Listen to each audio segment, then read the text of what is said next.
Hi, everyone, and welcome to another episode of Human Stories. My name is Nedine, and I'm a lecturer in the English department at the University of Pretoria in South Africa. So more generally, I tend to conduct research on post-colonial literature and popular culture, and perhaps speaking more specifically on science fiction and speculative imaginaries across the African continent, which is exactly what I'm going to be exploring here today. So, gaining recognition from mega brands like Marvel through the success of Ryan Coogler's Black Panther, we can clearly see that Afrofuturism is a well-established field for Black speculation in popular culture in the West. Yet, as an increasing number of artists and theorists take to this field, we can now begin to uncover some differences in how the African imaginary incorporates technology and global popular culture in various science fiction and speculative fiction narratives. And so, by extension, today, I'm going to very briefly tease out what I tend to think of as two major approaches that seem to be fairly dominant at present. So the first I loosely describe as alienation aesthetics. In the global north, Afrofuturism has harnessed this idea of ontological precarity as a means for artistic expression of Black identity in popular culture. Given that the slave trade instituted states of extreme disembodiment and dislocation, Afrofuturism acknowledges that, and here I'm using the words of Greg Tate, it acknowledges that Black life is already science fiction-y enough. And it does this through the active deployment of tropes of alienation. So for example, we see that something like the figure of the alien serves as a very compelling modality for the exploration of alternative Black subjectivities. Because it disrupts the fluency of those oppressive discursive languages that usually renders one subhuman, those languages that tends to perpetuate violence, nihilism, and death in our society. So in acknowledging how Africans are also, much like their diaspora counterparts, racialized in the global imaginary, some African artists certainly draw on alienation aesthetics that have been popularized by Afrofuturism in order to explore how Black identities are universally, endlessly, and even arbitrarily recycled through the global capitalistic machinery. And perhaps the clearest example of this is the manner in which the figure of the Afronaut has taken flight in the African popular imaginary. So thus far, no African nation has sent one of its citizens into space, which then actually turns the figure of the Afronaut into a rather tragicomic apparition in the popular imaginary.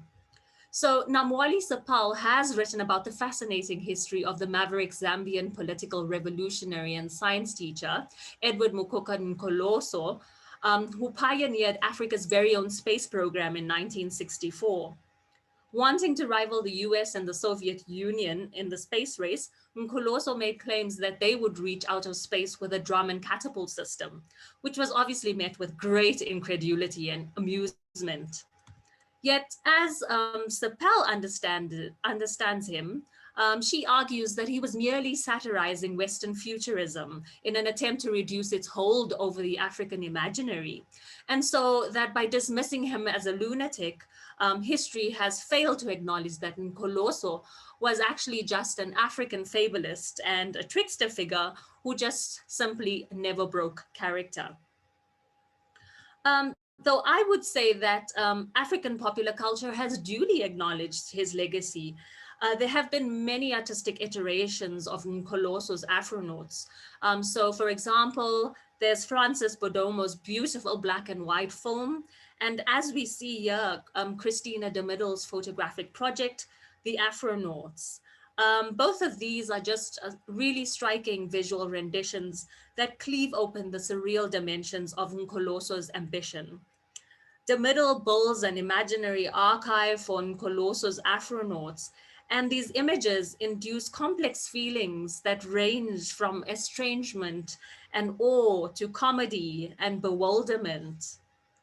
So similarly, we see that advertisements made by the South African fast food franchise Chicken Licken also make use of this aesthetic. Like in many of the Chicken Licken ads, science fiction tropes build up to these dramatic Hollywood crescendos, but only for their glamorous allure to be deflated in favor of more simply eating chicken licken. So here in the ad called Afronauts, Urodwal Chabalala is selected for a prestigious space mission, which in fact turns out to be rather simply delivering chicken licken to an international space station. And yet, despite the national importance of his task, he cannot resist and he ends up eating the chicken licken himself. So, like Nkoloso's Afronauts, we see that this ad is an irreverent critique of the capitalistic drive to keep up with the global technological race. We see that the stereotype of African buffoonery is acknowledged and simultaneously subverted through irony, wit, and wonder.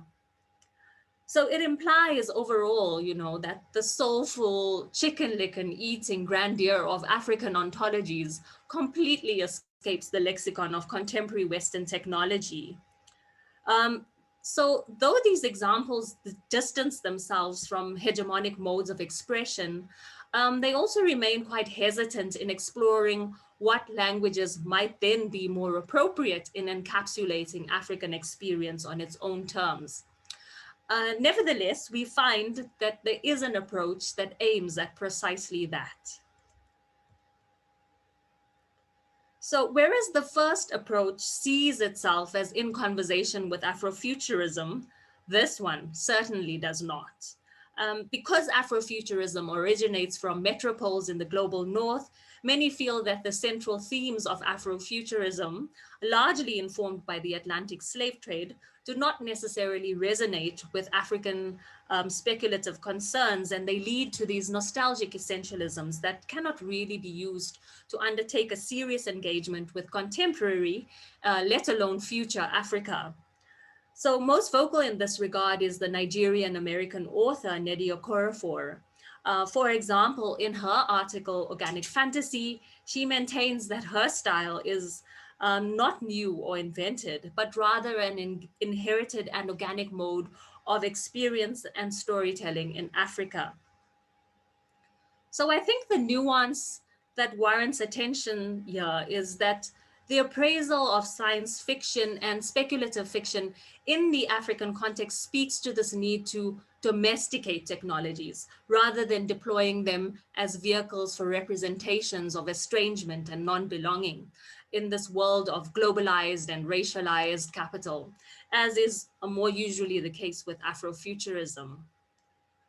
And so, true to this ethos, we see that Okorafor's novels tend to feature feminist protagonists whose supernatural powers are informed by indigenous epistemologies. Turning to Lagoon, this story captures the unprecedented arrival of aliens in Africa, more specifically, Lagos, Nigeria. And so we see that the alien protagonist, Ayodele, emerges from the water in the form of a Nigerian woman and bears allusions to the Mami Wata figure, which firmly situates the science fiction narrative then in local belief systems. Mami Wata are African water deities, half human, half sea creature. They are sea goddesses who protect the water and its inhabitants. So Ayodele in the novel performs acts of shamanic healing on various characters, and we see that her alien technology is more along the lines of telepathy and telekinetic shapeshifting. So her powers then have a distinctly organic as opposed to mechanical quality. And though jarring, they do not arouse immediate hysteria amongst the people, precisely because they are able to place her, however imperfectly, in the social imaginary as a Mami Water or a witch figure. Similarly, the character Adahora, who is the marine biologist who discovers and protects Ayodele, eventually confesses to friends that she was also born with webbed toes. So she, like the alien Ayodele, is more amphibian than she has let on. And we see that Okorafor then wishes to restore her to the state as she eventually declares that I am a marine witch. And so as the novel proceeds, We learn rather interestingly that her powers as scientist and witch are quite fungible. And once she returns to a human form, she expresses a desire to change the world through scientific investigation of the alien population. And so the text in this way intimates that going forward, her scientific approach will be supra rational, as she acknowledges an intuitive as opposed to empirical connection with marine life. So this falls in line rather nicely with Madudubi's explanation of how placing focus on indigenous knowledge systems not only addresses racial and geographic oppression in science fiction, but it also champions the representation of women who are both symbolically and quite literally excluded from science fiction because of the abiding association of women with nature and the world of emotion. So Dubey sees it as salient to, and I'll just read a little bit here, definitions of science so as to include bodies of knowledge such as herbal medicine, midwifery, or magic, which have been dismissed as unscientific because of the association with women. So Lagoon is just one instance of how Okorafor's oeuvre destabilizes the hierarchy of science over magic and the secularist narrative of modernity by reabsorbing historical time into the matrices of myth and magic, which is a very lovely quote that I've picked up from the Harry Karuba article that I've listed here. And similarly, we find that all of the thinkers that I've listed here gesture towards instances where Western technology fuses with African myth, fable, and fantasy to produce a syncretic mode of storytelling. And they opine that this technique of creative speculation is deeply indebted to indigenous African ontoepistemologies. So, what can this tell us about people today? I've interpreted this question to mean, where can we see speculative imaginaries at work in our more mundane social experience, and to explore the value and necessity in this regard. And so I thought it then makes good sense to close with a very short discussion of Afropunk. So since its inception in 2003, Afropunk has hosted festivals in Brooklyn, Paris, London, Atlanta, and Johannesburg. So though not punk per se, one of the festival's biggest draw cards is undeniably that of fashion. At these festivals, there's a smorgasbord of trends that range from gothic, steampunk, alongside queer Paris is burning costumes and blacktivism slogan-bearing t-shirts. And these are all intertwined with generous doses of futuristic and science fiction elements. And these fashion choices, I believe, reiterate an ongoing disinvestment with normative definitions of what we can think of as the status quo human. The festival provides an opportunity then to reinvent and embrace alternative Black identities that exist beyond the white gaze and uses this idea of bizarre fancifulness of a cosmic self to imagine more affirmative ways of being Black in the world.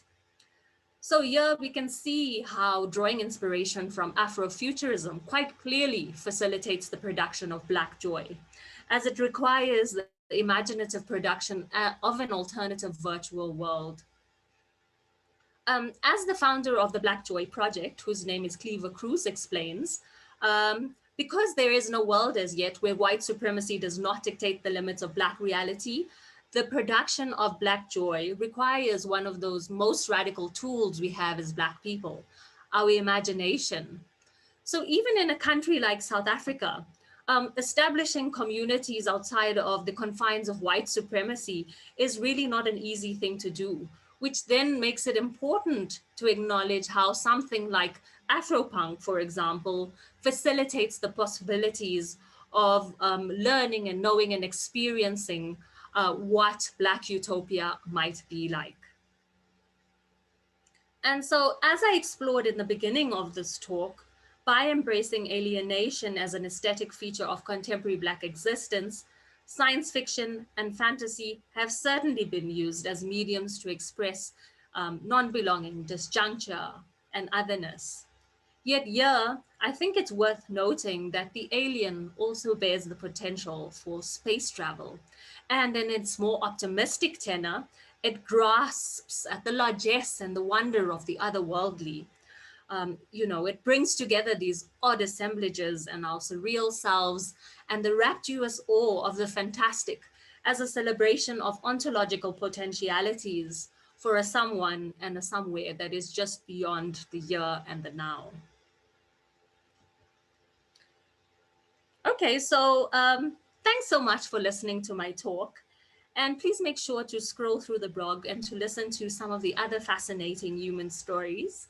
And you can even subscribe so that you don't miss out on newer ones as they arrive. I'd also like to thank the Human Stories team for inviting me onto this platform. And also a huge shout out to Miriam for taking the time to hit the record button on the other side of the screen. Bye bye now. Peace and light to you and yours. So I sometimes